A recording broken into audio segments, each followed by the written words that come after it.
Hey everybody, it is me again. I tell you guys, I'm in such what would you call it, habit of reaching over here and grabbing my little thing here. But this is not a Project Serve Him More video, guys, as you'll already know by now because you'll see the title of it. This video is for Brother Milo from Milo's Garage. So, guys, this is something that I don't care to do for any of you guys. So anytime you need any help, to be honest, I don't know how much help I'm gonna be able to give Milo here, but I'm gonna give it my best shot. So if any of you guys ever need this, just let me know. So if you're not interested in some mechanic talk and a little bit of jabber, if you don't think you'll like that, then turn it off now. But if you think you want to come along for the ride, then we welcome you here. So anyway, like I said, this is for Brother Milo. Milo, brother, I had rather do this. I know this may seem like a lot, but I had rather do this as to try to type. I'm not that good at typing, and I can make here in a 5 or 6 minute video, or even if it's 10 minutes, it would take me hours to type that and try to get my point across to you. So I'd rather do this. I'll leave this up till you see it. Leave it up for a day or so, and then I'll take it down. But anyway, like I said, this is for Brother Milo. And just to kind of give you guys a little bit of backstory here, he's having a little check engine light trouble with his car, and he was asking me about it. So that's what we're going to get into now. Anyway, brother, I looked it up. That code P0315, that means your crankshaft position sensor. The way that car works, your crankshaft position sensor sends a signal to your ECM, your computer, your engine control management. That's what ECM stands for, or engine control module. Some engine control module, I guess, is what most people call it. It sends a signal to it. Well, that control module gets used to seeing that signal, and that signal gets a little variance in it. Like when it's not exactly the same every time. So that computer actually learns that signal, and it has to memorize so much of that signal. And the reason it does this, it uses this for misfires. So when this car gets a misfire in it, it's not running right, it knows. It says, hey, wait a second, this signal here is not the same. It's too slow. On cylinder number 3, it slowed down there. When it got time for cylinder number 3 or whichever one to fire there, it slowed down. So that computer takes that and says, okay, cylinder number 3, let's say, must be misfiring. So that's why when you got a car now with a misfire in it, the computer can actually tell you which cylinder it is. That's how it knows it. It knows it from engine rotation speed through the crankshaft position sensor. So like I said, the crankshaft position sensor has to memorize the signal from this crank position sensor. Now the code that your car is showing there is a lack of this memorization, basically a lack of this signal. Well, I looked it up, and on Identifix, now there was no Saturns doing this, but there was like 15 other cars that's got the same engine as the Saturn, that 2.2 liter, the GM built motor. So I found a lot of those that had it. Now, on most of those, I think out of 15 cars, 11 of them, they fixed the cars just by doing what they call a crankshaft relearn procedure, or a crank relearn procedure. And I think one of them, the computer was bad. Maybe 2 of them, the sensors were bad. So that's what I was going to get at, brother. Okay. I wish you were here, I'll tell you guys, or I wish I had the money to fly to where you guys live and help you with your stuff.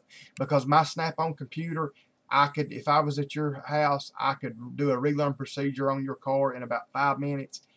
More than likely that would fix it, and you'd be done. But that's not possible. So more than likely it just needs a relearn procedure. But every now and then, some of the causes on this can be from the sensor going bad. Now, before I get too much into it, brother, I wanted to tell you, you asked me if this was emissions related or not. No, it's not. It's actual. You know, it's the sensor that makes the car run. Basically, it's the sensor. It's the most important sensor in the car. The crankshaft position sensor is. It's the one that tells the car when to fire. It's the one that tells the engine everything. It tells it where the crankshaft is at.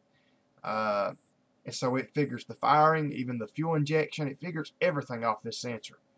It's not emissions related. Now, at least in my opinion, it's not. You know, I don't think, you may want to check with them, but I don't think they're going to cover that under emissions related. You know, you may just ask them if a crankshaft position sensor is covered under emissions, and I don't, like I said, in my opinion, it's got nothing to do with emissions. It's just the actual ignition, the running part of the car. So so it's not emissions related. I'm sorry about that, because you said if it was emissions related, you had an emission warranty on it that would take cover it. But what I'm trying to get at, brother, most of the time you don't see problems. You don't see this kind of problem on a car for no reason, is what I'm trying to say. You know, a lot of people say, well, just do the relearn procedure on it, that'll fix it. Well, what made it lose its memory in the first place is what gets me. You know, that's what I'm asking kind of here. You could have a computer problem, an ECM problem, which I doubt. Brother, if it was me, and that's what I'm trying to make this as quick as I can. If it was me, you know, I think you said a crankshaft sensor was $40, a crank position sensor. If it was me, I would buy a crankshaft position sensor and put on the car. You should be able to do that yourself. Like you said, it's back there. It's right at the top of the bell housing. It's like up above the starter. I think you said you thought it was around the starter. It actually reads your flywheel teeth on the back of your flywheel. That's where it gets its signal from. Now, what I would do, you know, $40, that's, to be honest, any you know, if you can fix a car nowadays for $40, you're flying high. If it was me, I would buy a new sensor, because your old sensor could be losing its signal. The magnet could be dying in it. It could have a wire trying to break, and it could be losing its signal every now and then. I would put a new sensor in it. But now here's the kicker. After you change the sensor, you're going to have to do, more than likely, but you may not have to. It's like I said, it's one of those deals. More than likely, you're going to have to do a crankshaft relearn procedure, like I just said. Now, I want to give you another option here. You can try having a crankshaft relearn procedure done on it without putting a sensor in it, and that may fix it as well. Like I said, I think 10 or 11 out of the 15 cars on Identifix were fixed just by doing a relearn procedure. They didn't even have to replace any parts. Now, like I said, the kicker is, some people say you have to have a scanner to do this relearn procedure with.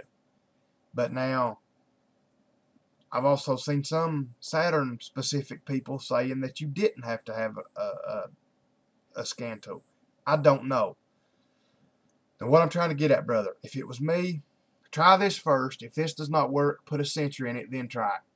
Worst case scenario, brother, Pet Boys or somebody like that, if they've got halfway good mechanics and they've got good scanners like Snap-on, if they've got good bidirectional scanners, they call them, that will communicate both ways with the car, they should be able to do a crank relearn procedure. Like I said, I can. You shouldn't have to take it to a dealer. Try this first, though. This is the crank relearn procedure, but now this is without the scanner. It may work and it may not, but I would try this. Because when you do it with a scanner, the scanner actually tells you to do this. So, I'm not sure if the scanner puts it in a different mode to do this or not. It may do it. If it does, this probably won't work. But this is worth trying, is what I'm trying to say, brother. Start the car up and let it warm up. Make sure it's up to 170, 180 degrees at least. Make sure it's up to operating temperature.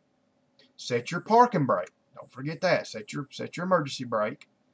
Cut the car back off. Start it back up.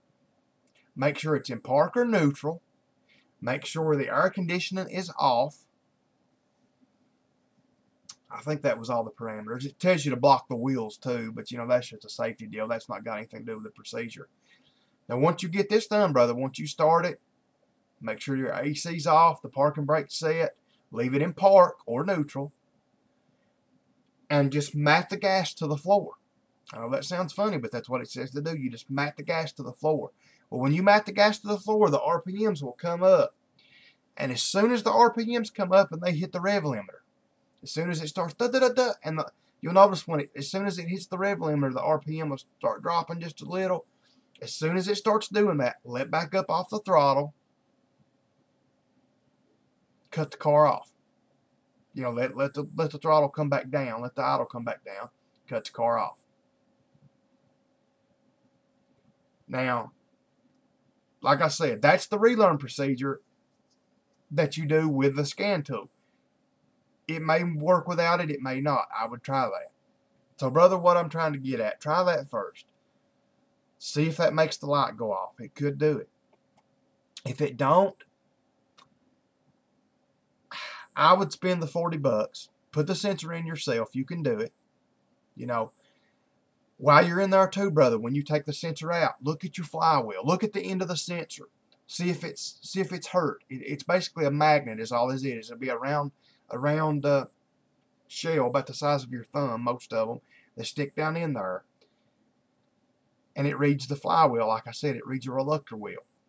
Make sure that the end of that's not been knocked off, the end of that sensor. Look down in there, you know, when you get it out. See if you can see down in there and look at your flywheel, your reluctor wheel. See if that's damaged. See if it's dirty, greasy, anything like that. Make sure you don't have any problems there. Then if you don't, put a new sensor in it. Like I said, I know $40 is $40, but that's still not too bad. Put your new sensor in it.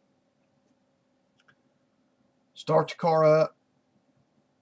See if the check engine light goes off. Now, brother, sometimes the check engine light won't go off, even if you fix the problem. The right way to take the light off is to use a scanner. If you don't have a scanner, and I'm sure you don't, take your battery terminal off for 30 seconds. A matter of fact, brother, you may want to try that right now. If your light's still on and it won't go off or it keeps coming on, take your battery terminal off for 30 seconds or a minute. Put it back on. You're going to lose your radio stations and stuff, but that may clear the code. It may never come back. Now, I know, brother, this has not been that much help, but to be honest, this is one of the few kind of rare problems that, you know, it's just, most problems you can fix with a part. This problem, from what I'm reading on ITN and Identifix and everything I can see about it, you have to do a procedure, and this is one of the few procedures that you may have to have a scanner to do. Like I said, try what I just told you. Do the whole procedure I just told you. You know, make sure the engine's warm. Now, I'm assuming, brother, the car is running, because I think you said you took it by Pep Boys and had it checked, so I'm just assuming the car's still running. If all this fails, brother, you know, if you can't get it to do that, if that crank relearn procedure don't work doing it without a scanner, and you don't want to put the sensor on it, or even if you do put the sensor on it, like I said, if it's still on, take it to a good, like I said, you know, I don't care much for the chain people that work on cars, because they care more about making money than they do fixing cars. But if that's all you've got, if Pep Boys can do it, ask them, say, can you do a crank relearn procedure on my car? And if the mechanic, talk to the mechanic if you can. If he acts like you don't know what you're talking about, he's probably not a good mechanic. Find you a little local guy that can do a crank relearn procedure. Like I said, brother, they can hook the scan tool up to it. It shouldn't take over 5 or 10 minutes. Shouldn't cost you much. I wouldn't charge somebody over, I mean, for looking at the car, doing the procedure, diagnosing and everything, I probably wouldn't charge over $20 to do this. So, but I know in California it's probably going to be different. But anyway, like I said, worst case scenario, take it to either Pep Boys or whoever you can find. Ask them if they can do the crank relearn procedure. And like I said, it's up to you whether you want to go ahead and put a sensor in it first or not. You know, you can try it without it, or you can go ahead and put one in it. Either that's up to you. If you want to spend the $40, but to be honest about it, brother, if your car's still got under 80,000 miles, which I think is what you said it had, I doubt it having a bad sensor on it. I'll be honest. I'd say it just needs to have the relearn procedure done. So try doing it yourself, like I just told you. If you can't, take it and ask somebody if they can do the crank relearn procedure for you. That should take care of it. So anyway, brother, if you got any more questions to ask me, if I was unclear about something, let me know. If any of you other guys need anything, as always, like I said, let me know. I will do my best to help you. And I guess that's about it. So, brother, let me know on that. I love you all. Good night, and God bless. I'll be seeing you in a few minutes with my other vid. So I love you guys. Bye.